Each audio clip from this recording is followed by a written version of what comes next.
How to fix app not showing update on App Store in iPhone.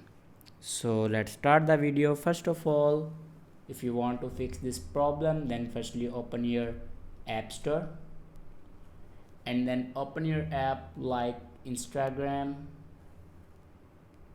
and if you can see here open option, and if you want to update your Instagram and Instagram have an update, then simply click on Instagram. Then here you can see the option update. If you can't find this option, then simply refresh your page, then you can see the option update. I already update my Instagram. Then if you can't update your Instagram, then here you can see the option update. If it doesn't work, then go back to your screen and open your settings.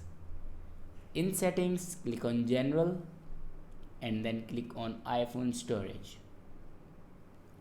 Now here you can find Instagram. Now click on it, and then here you can see the option offload app. This will free up storage used by app but keep it document and data.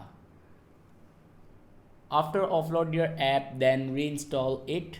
After installing the app, it will update your app. I hope this video is helpful for you. Thanks for watching.